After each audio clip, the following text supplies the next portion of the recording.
Hey, yo, good morning, guys. It's the Axe Grind Show. I'm Victus. And I'm Maddox. Welcome Welcome to to our our show. show. And we'll be talking about music Yeah, since right now we noticed that rock music is kind of like changing compared to what it is before from the 90s compared to the present time. nag-iiba na yung ano, pre. What can you say about it, partner? Ang ano siya, pre. Ang rock music kasi hindi na unawaan ng iba eh. Dahil Oo. tayo sa ating kultura na tayo ng simbahan katoliko na masyadong pag maingay yung music demonic agad ang ano. Devil agad, oo. Di Tama, ba, yeah, kumbaga, yeah. masyadong mga rebellious, mga magugulo. Oo, Lalo pag tama. mga kasing klase ng music pre, mga rock, di ba? Kaya sa rock, mga music agad na iba, mga satanismo, ganun. Oo, tama, tama. Pero pag sinabi mong rock, when you say about rock, it's bigger than what you think because if you break it down to many segments, maybe a few segments, you can't just generalize one rock music as the devil's music. Maybe you were referring to death metal or black metal or trash metal, but most probably you're referring to black metal. Indeed, Kaya right? nga kasi yung iba, hindi na sila bumabalik sa ano eh. Basta isa-itsura lang nila habang tumutugtog, di ba? Hindi Oh. nila nagbabasa yung mga talento ng tao eh. Kumbaga, kung ano ibig sabihin ng kanta nila. Basta makita lang nila ganun maingay na puro sigaw. Mhm. Sama na kagad ang ano. At saka ngayon, marami sa rock music ngayon parang ano ba? Parang ano na siya eh, parang anong tawag dito? Electronica or kind of like industrial rock. Nagiging anong tawag dito? They call it, what do they call it Techno, nowadays? ganun, techno, ano. Hindi, yung parang ganun. Ay, basta computer Degent, ano eh. degent. Computer ano eh. Before like metalcore, tas naging, anong tawag dito? Emo, blah, blah, blah. Parang, it's beginning to sound like more on electronics. Everything is audio generated. Ginagaya dati na puro gitara lang talaga. Oh, Pure ngayon may talent mga talaga ang more on pinapakita. synthesizer, more on ano.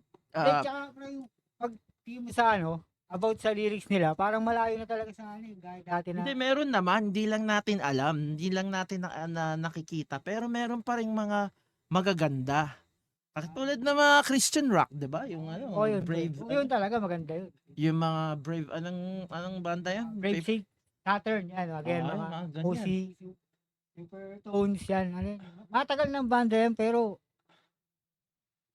yung ano nila, lyrics nila, pre, kahit na matagal na sila, makakaano ka talaga eh. Makaka-relate ka. Makalit kasi, kung Kasi yung sa mga ano eh. 90s more on parang poetry o Oh, poem, parang yung passion nandun eh.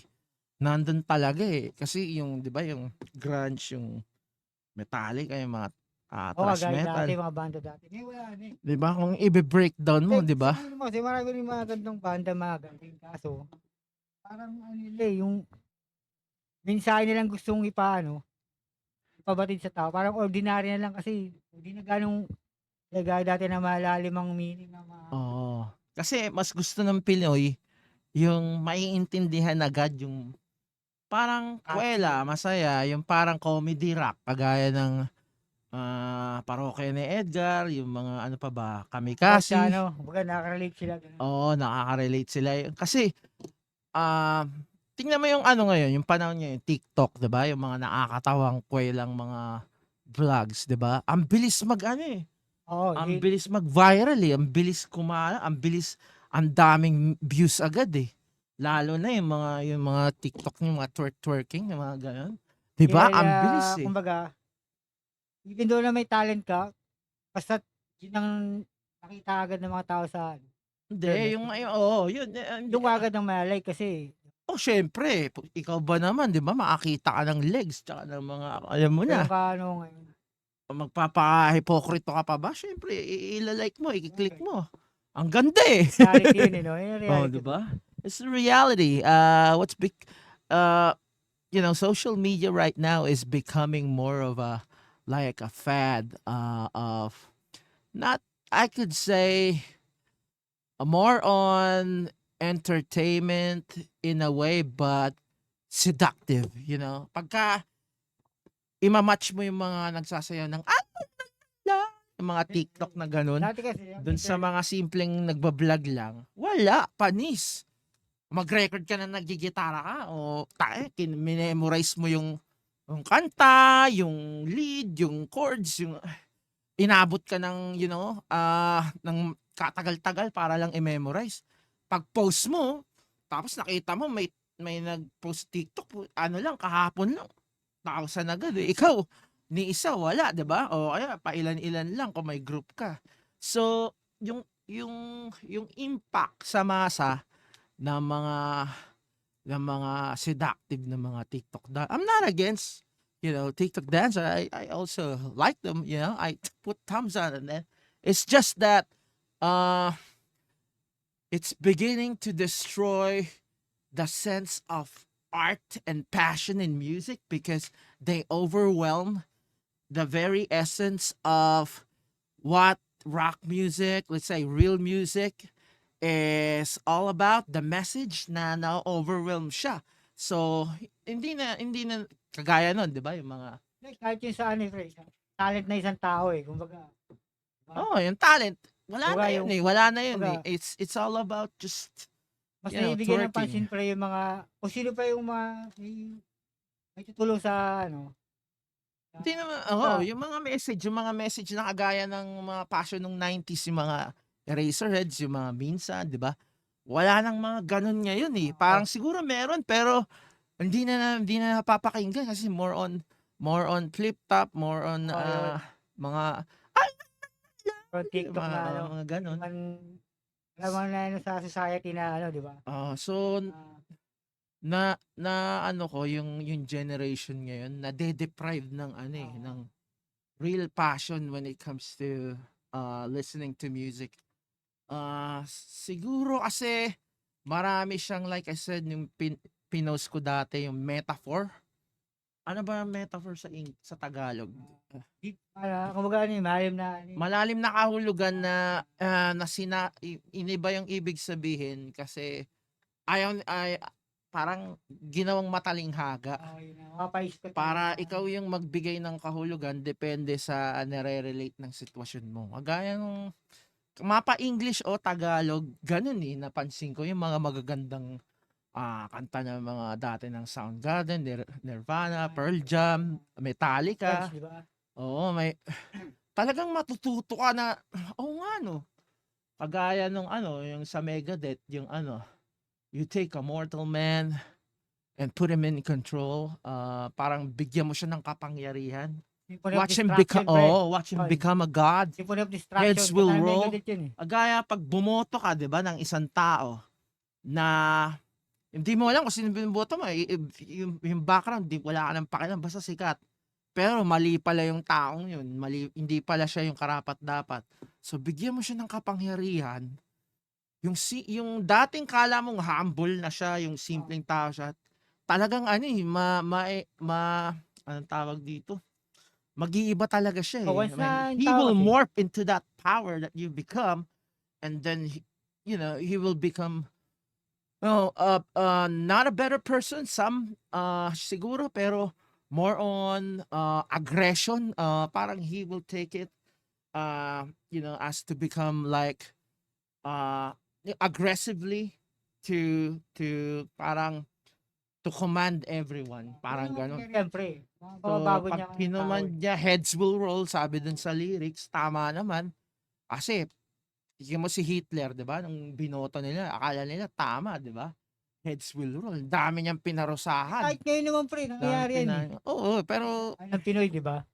oo, Yung mga nakulong na, wala na, binoto ulit. hindi na natin kontrolado 'yan Ha? kasi it's their choice, eh. They have the power to vote Eh, ngayon, ito anyone. nangyari sa Pilipinas, pre. Oo, laki na ng utang, 'di ba? Isipin mo yung puta rak tayo napunta sa politics, ah. Parang inaano nga tayo, eh. yung utang natin palaki ng palaki tapos ano, 'di O yun ba? ang ano, yun ang talagang issue ngayon na ba't I gano'n, 'di ba? na parang nape-play down lang, Parang nada-downplay lang yung ano, 'di ba? naglalaro lang tayo ng ano, eh, Parang anong tawag dito, the red herring oo. fallacy. It's like they're deviating the real issue Oo, yun, eh, to another issue gumagawa just sila ng so ano, that eh, to put that decoy issue na into, yeah, parang sa ano yun, eh, yung mga gladiator dati. into Yun yung lime. mga dati na ano, eh, mga Oo, 'di Roman ba? na ano. Kasi Pero yung tao dati nagkakaisip na ano, parang mga kasalanan na rin natin yun kasi tayo yung bumoboto, eh. Pero me, personally, I don't really vote kasi kaya ikaw ba kailan ka huling bumoto? Wala na, eh, 'di ba? kasi kailan siniboto mo Pero gano'n pa rin naman, eh. balik tayo sa music, okay? Okey, okey, okey. So, ang message ng topic natin is like sana naman yung music dati na katulad ng 90s, meron pa rin naman pag-asa na ibalik yun, eh, na more into poetic songs na naman, passionate. Siguro meron pero meron pa rin gumagawa pero hindi lang Oo, hindi na nabibigyan ng hindi lang pagkakataon pre na oo. mainstream. Hindi napupunta sa mainstream. Siguro parati na lang silang underground, 'di ba? Marami pre mga underground concert, Ah, mga pang-pangay, mga oo, 'di 'di ba? ba? Hindi naman ko mo maiingay, walang saysay yung message. Oo.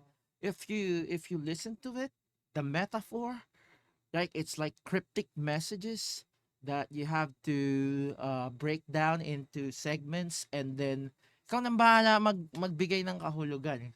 Depende na siguro sa tao yan pre kung Oo, talagang kung ano yung kaya hilig mong music 'di ba? makaka-relate ka. Kasi kapag generalize mo, halimbawa tungkol sa pag-ibig o mahal mo, dun lang yun, hanggang dun lang yun.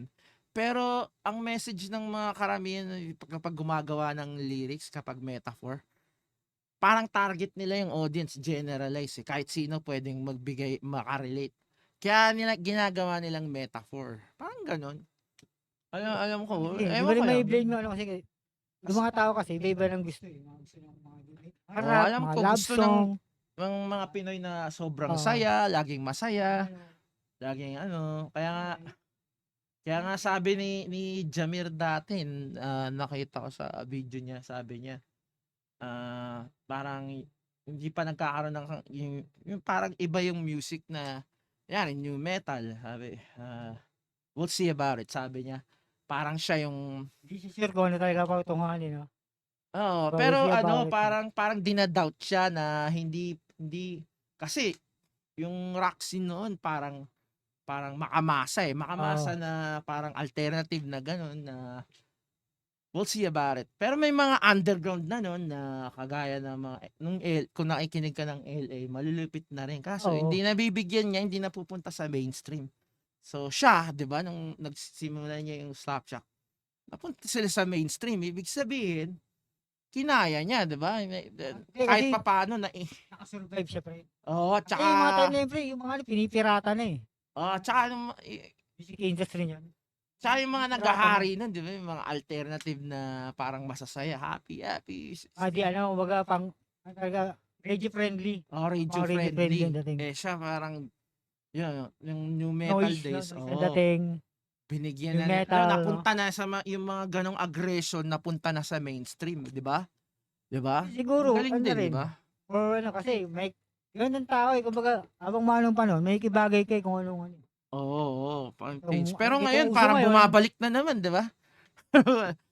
Parang pabalik na naman sa kung ano yung ano, pero mas malala ngayon kasi talagang yung lang, yung mga 'di minsan ba? mga nonsense na ano, yung pang ano, Oo, eh, 'di ba, yung mga sa yung mga kung TikTok, ano 'di yung ba? mga may tutulong sa Wala na. society ng mga ano, mga video na ano, Oo, wala, eh, kasi di bigyan ng pansin, eh. kasi alam mo ako pare, kaya ako napunta sa call center dati.